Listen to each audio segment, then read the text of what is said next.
আজকের গল্প মিথ্যা অভিযোগে মানিচোর জাতক। তো এটা বাংলাতে লেখা আছে মিথ্যা অভিযোগে মানিচোর জাতক। গল্পটা তোমরা মন দিয়ে শোনো। ইন অ্যানশিয়েন্ট টাইম, প্রাচীন সময়ে, Bodhisattva was born in a family man's house. Bodhisattva একবার জন্মগ্রহণ করেছিলেন গৃহস্থ পরিবারে। তো দেখো, বোধিসত্ত্ব ওয়াজ বর্ন অর্থাৎ বোধিসত্ত্ব জন্মগ্রহণ করেছিলেন। ওয়াজটা এখানে মেন ভার্বের কাজ করছে, যদিও আমরা জানি ওয়াজ হচ্ছে পাস্ট ফর্মের অক্সিলারি ভার্ব, কিন্তু এখানে মেন ভার্বের কাজ করছে। In a family man's house, family man's house শব্দের অর্থ হচ্ছে গৃহস্থ পরিবার। হোয়েন হি গ্রিউ আপ, যখন সে বড় হলো, হি ওয়াজ ম্যারিড, তার বিয়ে দেওয়া হয়েছিল, টু এ গার্ল, একটি মেয়ের সঙ্গে, of a family of high birth, অর্থাৎ উচ্চ বংশজাত। A family of high birth শব্দের অর্থ উচ্চ বংশজাত। উচ্চ বংশজাত এক মেয়ের সঙ্গে তার বিবাহ হয়। দ্য গার্ল ওয়াজ এক্সকুইজিটলি বিউটিফুল, মেয়েটি ছিল পরমা সুন্দরী। দ্য গার্ল, মেয়েটি, ওয়াজ এক্সকুইজিটলি, এখানে টিটা কিন্তু সাইলেন্ট হবে। যদিও আমরা এক্সকুইজিটলি বলি, কিন্তু এই টি এর উচ্চারণটা কিন্তু হবে না, অর্থাৎ উচ্চারণটা হবে এক্সকুইজলি বিউটিফুল, অর্থাৎ ব্যাপক সুন্দর।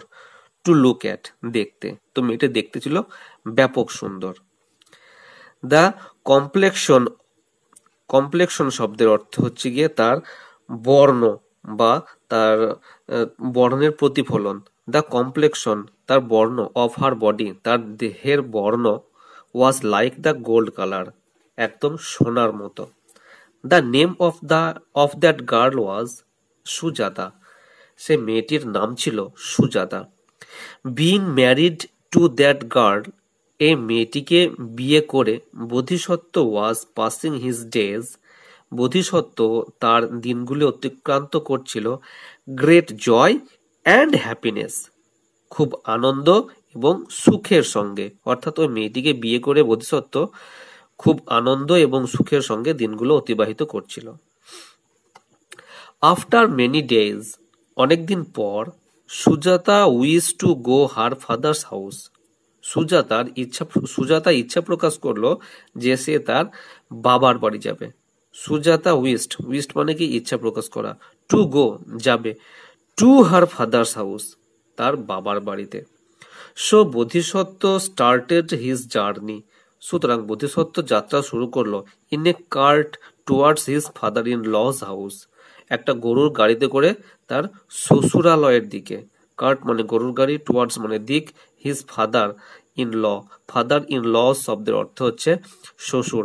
ফাদার ইন লস হাউস, শ্বশুর বাড়ির দিকে। টুয়ার্ডস, যেখানে টুয়ার্ডস দেওয়া আছে, টুয়ার্ডস মানে দিক বা অভিমুখ, কোন অভিমুখে না, তার শ্বশুর বাড়ির অভিমুখে। Father in law's house. When they reached near Benares, যখন তারা বেনারসের কাছাকাছি আসলো, দে বাথড অ্যান্ড টুক দেয়ার ফুড, তারা স্নান করলো এবং তাদের খাবার খেলো।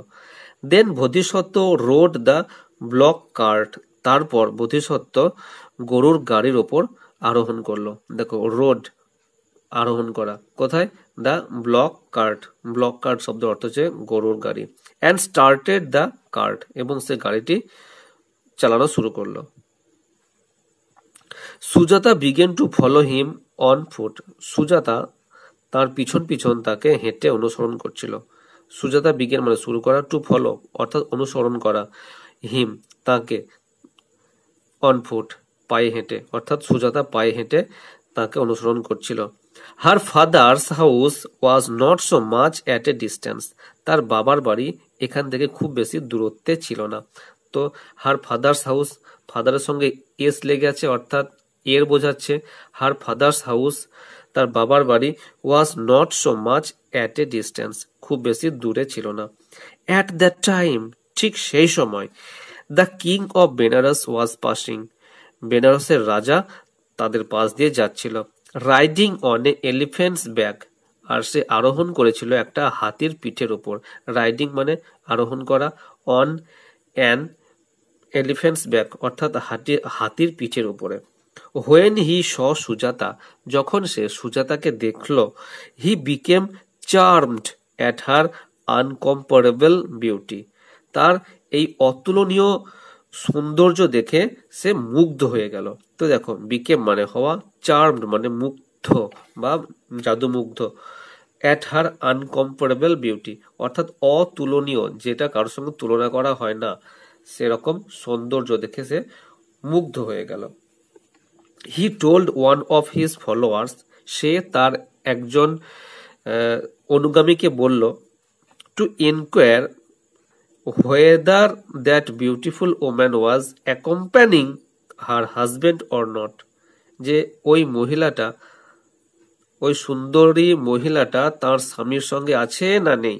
তো দেখো, দ্য বিউটিফুল ওমান মানে সুন্দরী মহিলা, ওয়াজ অ্যাকম্পানিং মানে একসঙ্গে থাকা সঙ্গী বা সাথী, অ্যাকম্পানিং বলা হয়, অ্যাকম্পানিং হার হাজবেন্ড অর্থাৎ তার স্বামীর সঙ্গে আছে, অর নট না নেই। His follower made the king known, তার অনুগামী রাজাকে জানায় যে, দ্যাট যে, দ্য ওমেন্স হাজব্যান্ড অর্থাৎ ওই মহিলার স্বামী, was going by the cart গরুর গাড়িতে করে যাচ্ছে, দ্যাট রিমেইন অ্যাফোর্ড সামনে সামনে, রিমেইন্ড মানে থাকা, অ্যাফোর্ড মানে পূর্বে বা সামনে, গোয়িং বাই কার্ট মানে গরুর গাড়িতে করে যাচ্ছে। The king was an evil minded person, রাজা ছিল দুষ্ট প্রকৃতির লোক। দ্য কিং ওয়াজ রাজা ছিল, অ্যান এভিল মানে শয়তান বা দুষ্ট লোক, মাইন্ডেড মানে মনের, পার্সন মানে ব্যক্তি।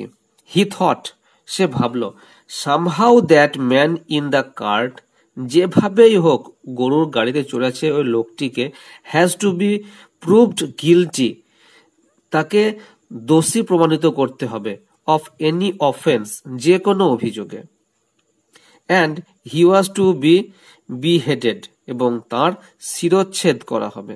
তো দেখো, এখানে প্রুভড মানে প্রমাণ করা, গিলটি মানে দোষী, অফ এনি অফেন্স যে কোনো অভিযোগে, and he has to be এবং তার করা হবে, বিহেডেড, বিহেডেড শব্দের অর্থ হচ্ছে শিরচ্ছেদ করা বা মাথা কেটে নেওয়া। According to the planning, the king took out the gem from his crown. পরিকল্পনা অনুযায়ী রাজা তার মুকুট থেকে একটা মূল্যবান পাথর খোলে। তো দেখো, অ্যাকর্ডিং মানে অনুসারে, টু দ্য প্ল্যান মানে পরিকল্পনা, অ্যাকর্ডিং টু দ্য প্ল্যান শব্দের অর্থ হচ্ছে পরিকল্পনা অনুসারে। দ্য কিং টুক আউট রাজা তুলে ফেলে, দ্য জেম একটা পাথর বা একটা মূল্যবান পাথর, ফ্রম হিজ ক্রাউন তার মুকুট থেকে, and gave it to the follower এবং এটা ফলোয়ারকে মানে তার অনুগামীকে দেয়, টু প্রুভ বোধিসত্ত্ব এ থিপ, বোধিসত্ত্বকে চোর প্রমাণিত করার জন্য তাকে দেয় সেই রত্ন বা মূল্যবান পাথরটা।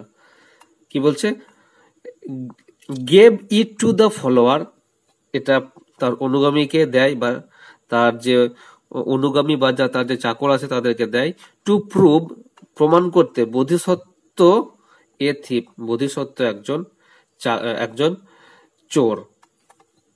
That follower carried out his order, সেই অনুগামী তার আদেশ পালন করে, অ্যান্ড কিপড দ্য জেম এবং সেই পাথরটিকে রাখে, in the cart very secretly গরুর গাড়িতে খুব গোপন ভাবে। When every work was done according to the plan, যখন পরিকল্পনা অনুযায়ী সমস্ত কাজ চলছে, the king began to say in a shout, রাজা হঠাৎ চিৎকার করে ওঠে, the gem of my crown has been stolen, আমার মুকুটের মূল্যবান পাথর চুরি হয়ে গেছে। তো দেখো, জেম মানে মূল্যবান পাথর বা রত্ন, ক্রাউন মানে মুকুট, হ্যাজ বিন স্টোলেন চুরি হয়ে গেছে। Shut all the doors of the city, এই শহরের সমস্ত দরজা বন্ধ করে দাও, অ্যান্ড অ্যারেস্ট দ্য থিপ এবং ওই চোরকে ধরো। আফটার এ লিটিল সার্চ, অল্প একটু খোঁজার পর, লিটিল সার্চ শব্দের অর্থ হচ্ছে অল্প খোঁজা, the gem was found out, ওই মূল্যবান পাথর খুঁজে বার করা হলো। As the gem could be found in Bodhisattva's cart, এই পাথরটাকে বোধিসত্ত্বর গাড়িতে পাওয়া গেল। অ্যাট ওয়ান্স, সেই মুহূর্তে, হি ওয়াজ প্রুভড দ্য থিপ, সেই মুহূর্তে সে প্রমাণ হয়ে গেল চোরকে, না চোর সেই। অ্যাট ওয়ান্স, তৎক্ষণাৎ, হি ওয়াজ প্রুভড, সে প্রমাণিত হলো, দ্য থিপ, সেই চোর। At the order of the king, রাজার আদেশ অনুসারে, বোধিসত্ত্ব ওয়াজ বট টু দ্য প্লেস, বোধিসত্ত্বকে সেই জায়গায় নিয়ে আসা হয়। Execution, two execute the order of the king, রাজার আদেশ মতো বদ্ধ ভূমিতে তাকে নিয়ে আসা হয়। তো আজকে এ পর্যন্তই, আর বিশেষ কিছু গল্পটা বাড়াচ্ছি না। ভিডিওটি তোমাদের কাছে যদি ইনফরমেটিভ বলে মনে হয়ে থাকে বা কোনো কাজে লেগে থাকে, তোমরা কিছু শিখতে পারো এখান থেকে, অবশ্যই একটা লাইক করে দিও। আর এরকম ভিডিও নিয়মিত পাওয়ার জন্য অবশ্যই আমার এই চ্যানেলটাকে সাবস্ক্রাইব করে রেখো। আজকে এ পর্যন্তই, দেখা হচ্ছে নেক্সট কোনো ভিডিওতে। বাই।